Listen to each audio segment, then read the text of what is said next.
Welcome to Happily Ever After is just the beginning. Keeping your relationship not just together, but happy, and we mean truly happy, is part art and part science. You've come to the right place. Here's your host, Leslie Dories. In the debate about Star Trek versus Star Wars, I have to admit that I come down on the side of Star Trek. It's not that I don't enjoy Star Wars, but I find the humanity focus of Star Trek much more appealing. And there are two particular characters that are relevant to today's show. Mr. Spock, who's the half-human, half-Vulcan character from the original show, and Mr. Data, the android from Star Trek The Next Generation. Now, Mr. Spock is a good example of the disdain that our society holds for emotions. He tries his best to reject the idea that emotions serve any purpose and only show weakness. And much of our society seems to agree with him. Now, Mr. Data, on the other hand, longs to experience the one thing that he can never have, real emotions. He wants to love and experience joy for real, not just do a poor imitation of them. So, whose side do you come down on? Well, whichever it is, my guest, Dr. Holly Parker, a psychologist in private practice and lecturer at Harvard University, has something to say about emotions and their place in our lives. So, Holly, thanks for coming back on the show and talking about what seems to be this, kind of age-old dilemma we all seem to be in about are emotions real? Do they matter? Why? It's like,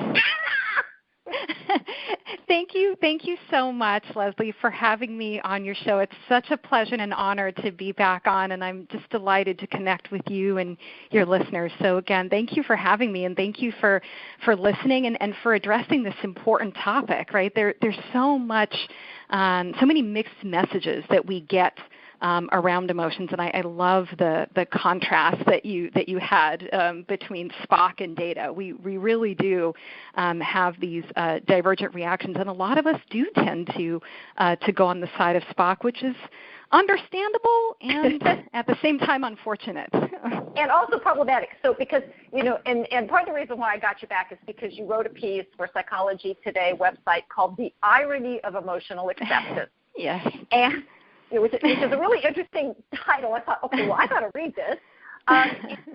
So what actually is here I'm going to give you the overall question and explain the universe in 5 words or less. But yes. What is the biggest misconception most people have about emotions?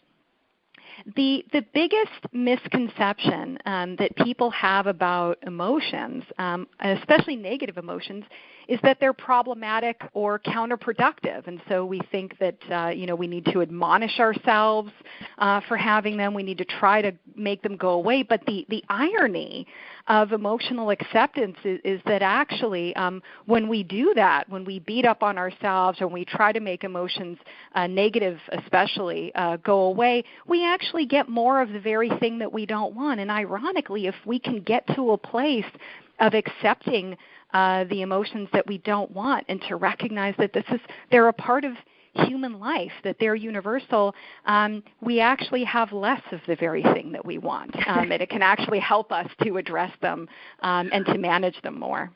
Yeah, I'm having this thought running through my head about, when you talk about that they're human, it's like, well, no, they're not. They're useless. They just get in the way. And, why does no, we just need to be rational, and there's no place for emotions. And, come on, we can just figure this out. I love that you say that too, because it really is a very common conception. In our language, we even have this dichotomy that many of us use, right? That we can talk about being emotional versus being rational, and who doesn't want to be rational, right? But as you said, right, we can think this out. We can feel like the answer out of an emotion is to try to make it go away and to try to just go up into our heads. And again, it's an understandable idea. The challenge is that if we treat emotions as irrational, then we've now tagged them as with a very loaded label. It becomes something that then, if we think about the implications of that, then that implies that emotions don't make sense, right? That they aren't connected to reality. We might even think, well, gosh, is there something, if they're irrational and I'm having them, then maybe that means I'm crazy, or there's something wrong with me for having them, when in fact that's certainly not true. And if anything, actually, there's lots of evidence that emotions can be and are very grounding in terms of helping decision making. So the idea of contrasting them with being rational, just doesn't have merit. Well, I mean, and for me, it's always, I was using those examples of Mr. Spock and Mr. Data purposely, because, my whole thing is, we all like, there are many people who like this black, white, yes, no, nature, nurture, emotions, logic. It's like, okay, stop. It's not an either, or it has to be a both and that's what makes it all so messy. And I think that's why people really like, I don't want to do this, and I get that. And you're calling them negative, and I don't do that. I call them the harder emotions, the hard ones, because nobody has a problem with joy or happiness or love or anything that's on the the easier side of the spectrum. It's the other ones. It's the hurt, the fear, the frustration, the anger. The ones that the grief, the stuff that makes us feel icky that we don't want to have. Absolutely, and in fact, actually, in most of the time, right, that's the case. There actually are circumstances where, believe it or not, people can view joy or love as being the ones that they don't want. Potentially, that can happen, and it can happen where if somebody, love may feel scary, it may feel threatening, right? It may feel weak, or joy. Someone can be threatened by joy because they may feel like, well, gosh, if I feel joy, if I let myself feel this, then what happens when the inevitable fall comes, right? And so it feels a lot less scarier to fall from a 1-foot wall, right, if you set your emotions low, right, than from a 10-foot wall. But you're absolutely right. In the vast majority of cases, and I love the word you use, right, the harder emotions, the ones that feel really sticky, that feel, that are scarier, right, or can be scarier, the ones like guilt, like shame, like fear, like sadness, like disgust. I mean, anger. Those are really hard for people to have and hard to sit with, and it's understandable that a big question mark would show up around, well, God, what do we do with these? How do we even understand them? Well, yes, and you actually make a really good point, and I want to go back to something you said a moment ago, where you had talked about where people have this negative view of emotions and they push them away, and you're saying that actually makes them worse. Yes, so, it can. I mean, now I can go into the whole law of attraction, universe, woo-woo stuff, and I'm going to stay away from that for a moment. But how do we make it worse when we don't look at them? When we okay, you go sit over there in the corner. I don't want to deal with you. Right. You're supposed to go over there in the corner, right? I appreciate that imagery. I think, first of all, I really want to acknowledge and normalize how people can do that, and I think it's a very human thing to do. I think of the analogy of a hot stove, right? That if we touch a hot stove, the answer is to get away from it, right? The answer is not to just keep our hand there and think it's going to get better. And so it really resonates for me when people question how trying to push something away would be an ineffective response, because holding a hand on a hot stove doesn't work. We need to move away from it. Isn't moving away from feelings and trying to put them in a lockbox, isn't that better? And you know what? Frankly, there are times And I think this can be tricky for people a lot. I think that one reason that people can have negative views of emotions or can adopt that strategy is because at some point in life they actually needed to. If you think about it developmentally, there are many people who they grew up in a situation where negative emotions or harder emotions were not modeled. So how do you know what to do with them? And they were in situations where if they expressed those hard emotions, they were either not supported or maybe even punished for it. So it would be understandable to also learn that, okay, maybe what I need to do is just try to distance myself from them because no one is there to hear me. The challenge is that works for a while, but it has a shelf life until it stops working. Right. And then those negative, those harder emotions, they come knocking. And so when we push something away, there are a number of things that can happen.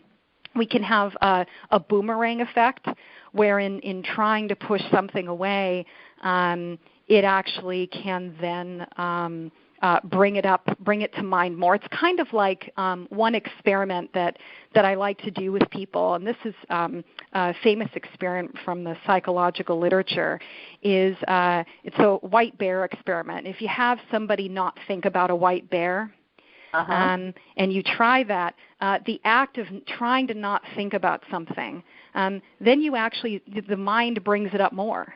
Exactly. And the same is true of emotions, right? And I actually invite people to try it. Like if you set a stopwatch for 30 seconds and try to not think about a white bear, or I like using a pink elephant. I do that too. Right? And then try it again. Yeah, try it again with another 30 seconds, just allowing yourself to let whatever comes in, by actually getting out of our own way and allowing ourselves to have the emotions that we have.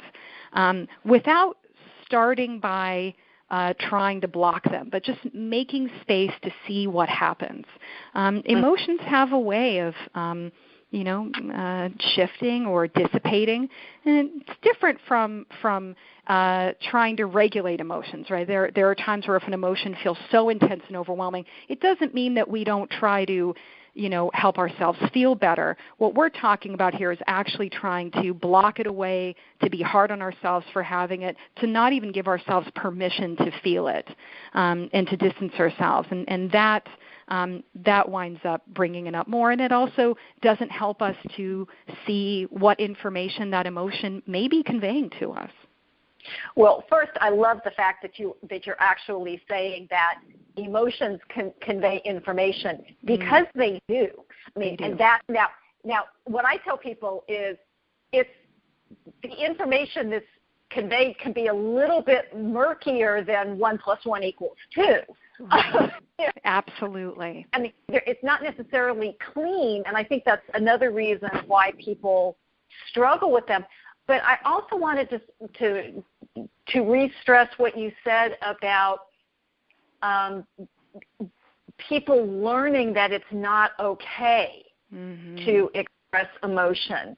And I think that that's a really important point, because we don't, short of maybe when somebody is 2, although if a 2-year-old's throwing a temper tantrum, we're not really thrilled about the way that they're expressing their emotions. Right. But to me, I can't remember where I was. I was out in public somewhere, and this little kid just started to laugh. And all I wanted to do was to bottle that laughter and go, okay, so sometime when I'm feeling really bad, I just want to open that bottle and listen to this. Because it was lovely. Just, it was just so free and just so wonderful. But we don't feel the same way when we hear a child cry. That's terribly upsetting. Yes. And we start training. I don't know what other word I can use. Training children that, this is an okay thing to feel, and that's not an okay thing to feel, or and I think this is something that's particularly important, especially for men, who it's okay to feel anger, it's not okay to cry. It's like right. and we're telling this to these little kids, and they're And by the way, we don't even have to say it to them directly. They'll pick it up. They pick it up, and I think training is an excellent word. And you're really right about the different messages that that have such a gendered lens to them, right? That the idea of boys don't cry, right? But it's okay to be angry, and then women get the message, when they're growing up, that it's okay to be sad, but not angry. But not angry. And so then those messages, even though they're not directly conveyed, you're absolutely right. It doesn't have to be explicit for it to be incredibly powerful and effective. And and again, this idea that emotions carry information. I was just I don't know if you're familiar with Terry Real, but he's up in the Massachusetts area. Yes, he is. And he does something called relational life therapy, and he was talking about me, and I was listening to him, and it's like, and when he said this, it was like, okay, I know this stuff, so why is this hitting me as like an aha moment? Mm-hmm. When we're born, we don't have any cognitive ability. All we have is emotion. Right. But somehow, and that's how we convey what's happening with us, whether we're laughing or crying or whatever. The cognitive comes later. And so this idea that we just kind of, poo-poo, there's no place for emotion. It's like for the first minimum 6 months of our life, that's all we got. That's right. Absolutely. It's such a good point. And it's also something that we are evolutionarily wired to be able to feel and express. I mean, we are so good at picking up other people's emotions. We have emotions that we express, that the kinds of facial expressions we make in connection with emotion are, that there are certain characteristic kinds. There can be subtle differences, but there are certain characteristic signals that we send, and they're connected with approach or avoidance tendencies, right? So for example, like anger is actually an approach emotion, right? It's a way of, if you see, even in dogs, if you see two dogs that are about to fight, right, they're getting close to each other, right? It's a way of taking on this challenge, this affront. But then fear actually, depending upon fight or flight, it can turn into an approach emotion, but it's often an avoidance emotion, right, to try to get us away from whatever it is that the threat is. And so these emotions are connected with a lot of survival advantages. If we didn't have them, if our ancestors didn't have them, arguably we would not be here today. Well, and I love you mentioning dogs, because there's that recent information that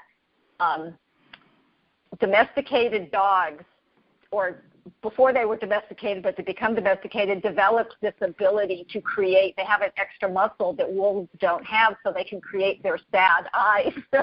Oh, wow. I did not know that. That's fascinating. Yeah, so so designed to play on human emotion so they can survive. It's just, so it's just another example of the importance of emotion. So this is Happily Ever After is just the beginning on webtalkradio.net. I'm Leslie Dories, and I'm talking with psychologist and Harvard lecturer Dr. Holly Parker about the role of emotions in our lives. And I know that this is a hard subject for many people. Emotions are messy, and they're often difficult to feel, especially for men. And if this resonates with you and you want to do a better job understanding and dealing with your emotions, especially the hard ones, it's really possible. And I invite you to take a moment and get in touch with me. You can send me an email or give me a call and schedule your free, no obligation, The Hero Husband Project Transformation Session. I know that's a mouthful, but you can reach me at Leslie, Lesli, at foundationscoachingnc.com. That's FOUNDATIONS, coaching, N as in Nancy, C as in Charlie.com. Or you can reach me at area code 919-924-0463. Again, that's 919-924-0463. And now I want to get back to this important conversation about emotions and what to do with them with Dr. Holly Parker. So, Holly, what is the advantage to accepting emotions that we don't want to feel? That's a wonderful question. If it is, and I think this you're really touching on what I do think is the irony of it all, is that actually if we can accept the emotions that we don't want to feel, whatever those are, it's actually ironically linked to experiencing them less. It's kind of like taking the wind out of their sails, not accepting and heaping judgment on ourselves can just intensify them. So in the long run, emotional acceptance is something that's linked to better emotional health overall. And there are a few reasons to kind of go into a little bit more detail around that. When we accept our emotions, one of the things that also happens is we're less likely to ruminate over them. Okay. And rumination can make people worse. And I think of rumination as kind of like the difference between running on a trail versus running on a treadmill. That in both cases, it's like there's a lot of effort that's happening, and so it's not, when people are ruminating, and this is, something that we humans, we can certainly do. But when we're very human, when we're doing that, though, the challenge is it has the illusion of making us feel like we are doing something and getting somewhere, right? And we're working really hard. We might be, for example, thinking, well, gosh, why am I feeling this way? Why can't I stop feeling this way? Right? And how long am I ever going to feel this way? Right? I mean, and right. So in doing that and ruminating over that, it can feel like we're actually processing our feelings. It can feel like we're actually addressing it, but in fact, thinking about kind of going over and over like on a treadmill of why am I feeling this way? Why can't I get out of it? Why can't I get out of it and feel like other people seem to feel?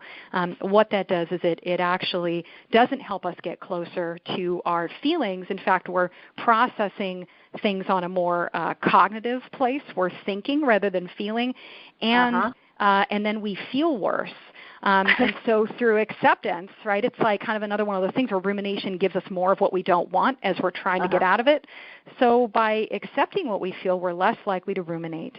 And we're less likely when we accept our feelings to have that boomerang effect that we talked about before, where we have more of the feeling we don't want. Also, another thing is that if we accept our feelings, then we have now done a very powerful, we've taken a very powerful step in undercutting upsetting meta-emotions that add an extra layer. I tend to think of it as like a painful layer cake that can happen where, you've got the thing. Appetizing. Yeah, right. That sounds really appetizing, right? Who doesn't want a painful layer cake, right? Oh, no one.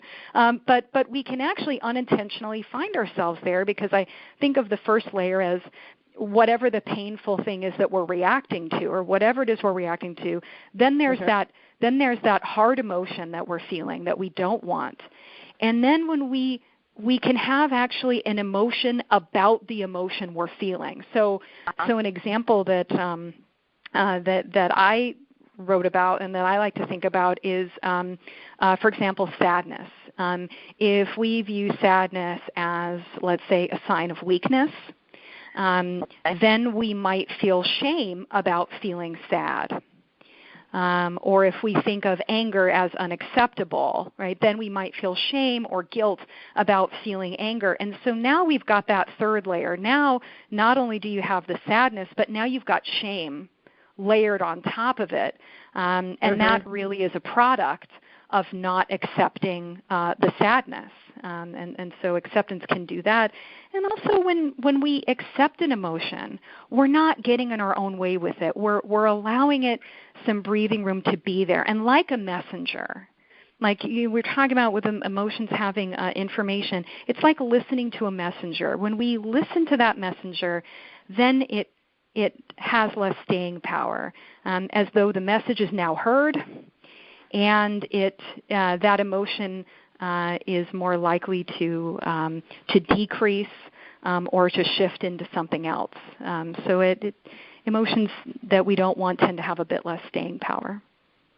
Well, and that's really interesting because I know that one of the challenges with emotion, it's an individual might have an issue with their own emotions, but then when they express them, and the person who they're expressing them to has an issue with their emotions.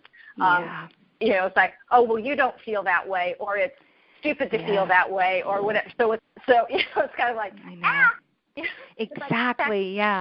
That's right. And that certainly doesn't help. No, and then that adds in the guilt and the shame of, oh, well, maybe there is something wrong with me because I feel this way because and it's the whole idea of trying to, well, am I normal? I mean, I cannot tell you how many times I've had clients say to me, am I normal for feeling this way? That's right. It's like, that's right. It's like, if you're feeling it, it's normal. Yes. But, and because I think we've turned this thing into such a mystery. And because other people, especially strong emotions, make us uncomfortable. Even strong, positive, love, happiness, that kind of thing, that can sometimes make us uncomfortable. And by the way, if we've got somebody, crying in the corner, that really makes us uncomfortable. So, yes. So what are some ways, that an individual can, I'm going to ask this in two ways, that a person can accept and manage their own emotions, but then, and I'm going to assume that if I can do it with me, it's going to make it easier for me to do with other people, but is that a true statement? So. Yeah, you know what? I think I love those two parts. So in terms of being able to do it with oneself, I do agree that being able to do it with oneself can often be a really important component of being able to be there for someone else.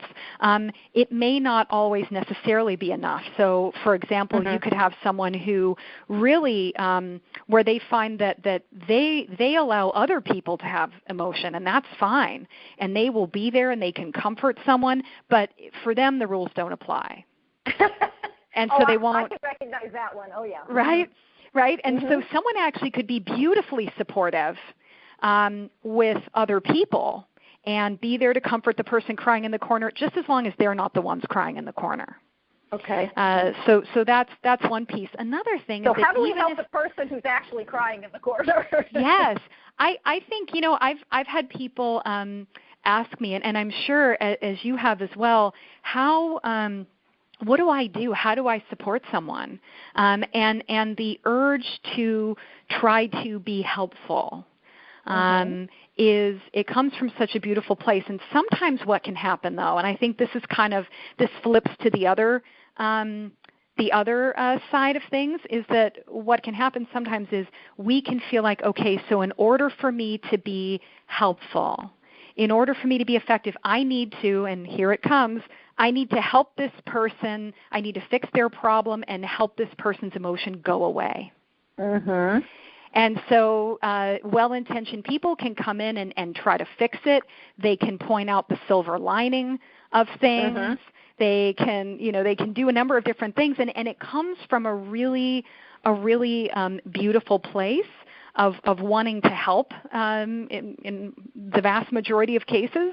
The challenge is that then the person doesn't have that space to be heard. And I think one of the most powerful things someone can do, which I think is an example of less is more, is to simply say, I really see that you're sad and having a hard time. I am so here. Do you want to talk about what's going on? And to just listen and to meet that with expressions of understanding, right? That you can, if you can try to get where the person's coming from, and giving them, asking them more about how they feel, really listening and letting them know it's okay to feel what they do, and it makes sense that they're feeling what they do. That in and of itself is so powerful. Simply being there and listening. Yes. Yeah, so is that the way for me as an individual to process my feelings, is to share it with somebody who's supportive? I think. I'm sorry. Go ahead. Or is there another way? And if I don't have that, if there is not somebody in my life who I mean, that's the other thing is, this whole vulnerability. Thank you, Brene Brown. Yes. Because it's scary to open up. It's like, do I know? How do I know it's going to be okay? So is there a way that I can process it on my own, or do I always need somebody else? I love that point. It's the nice thing about support and self-care is that, and when it comes to responding to emotions, is that there are multiple right answers. And so, there are multiple right answers. So it doesn't have to be only about navigating emotions with oneself, and it doesn't always have to be about sharing them to be able to meaningfully process them. For example, there's literature on people who do what's called expressive writing, where they write about their feelings related to an experience, and that when they do that, especially if they do that from their own perspective, or from another perspective, that kind of processing of allowing room for their own authentic feelings and thoughts can actually is connected to people feeling better. And so it doesn't have to be only with someone, but certainly having someone bear witness. I mean, it's so healing to have that human contact. It's so healing to have someone say, I hear you.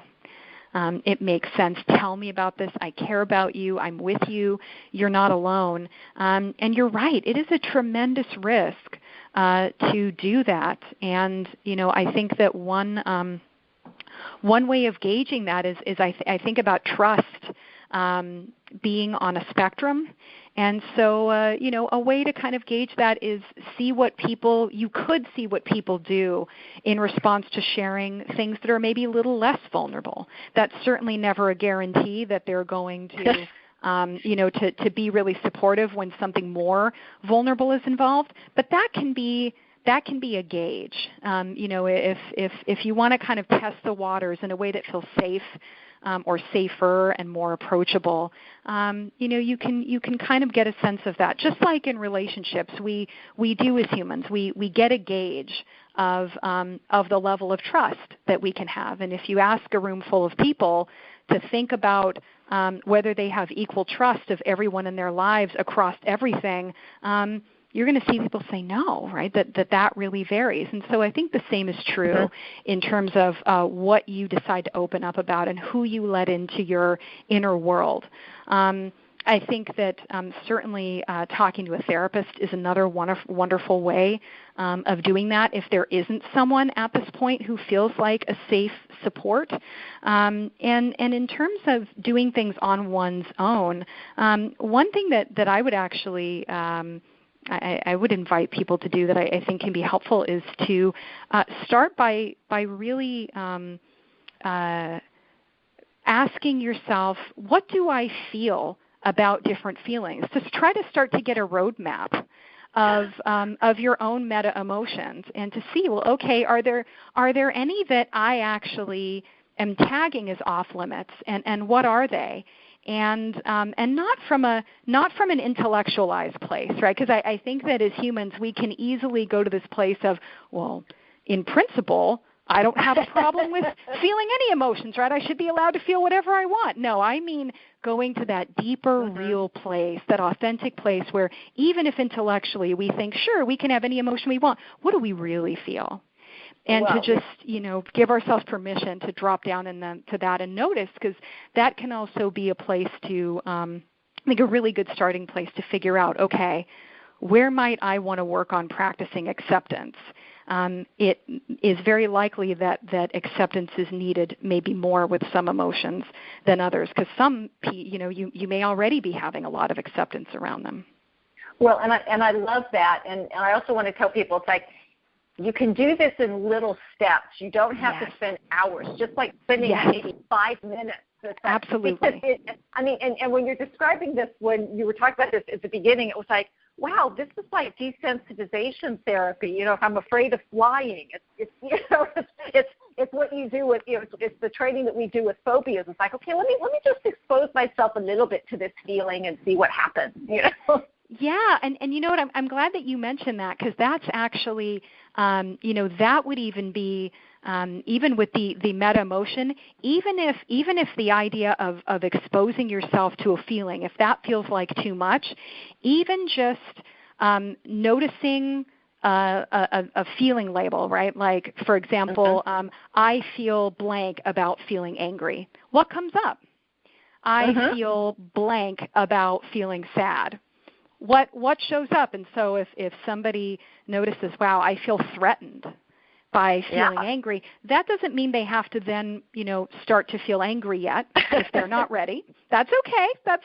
But they can actually begin to notice, okay, so this is something that I might want to think about, and then as you're saying, even if it's allowing yourself permission to feel something for a minute even before you go back and do what you might do to push something away. Or even if that means when an emotion comes up, if you can start to challenge that inner voice that criticizes you, or even question it, right? So if a voice says, well, you're not supposed to be sad, that's weak, to even stop and say, okay, so, let me see if I can examine that in a different light. What makes it weak? Because we, as humans, we can be really good, and we can all do this, is that we have these powerful beliefs that show up, and we don't kind of examine them in a different. We never question them. No. So even if someone's not ready to feel something, to just begin to question, so why is it that it's not okay for me to feel this? What are my underlying assumptions around this? I love this, and how we could continue this conversation, but fortunately we've run out of time. So can you please share where people can learn more about this, because it is such an important topic? Thank you so much. They can find out more about it on Psychology Today. I have a blog there called Your Future Self, and they can look up the irony of emotional acceptance, and they can find the article there. And then I also take the articles that I write, and I put them on my own blog page as well, on my own website, which is drhollyparker.com. Well, great. And so what I want people to know is that whether you want to admit it or not, emotions exist. Whether you want them or not, they exist. And as you've heard today, they will make their presence felt despite your best efforts to hide them. And they're much easier to understand and manage if you actually invite them into your life. And you and your relationship will be happier and healthier if you do. So hopefully you found today's show helpful, and I hope you keep listening. And until next week, stay loving.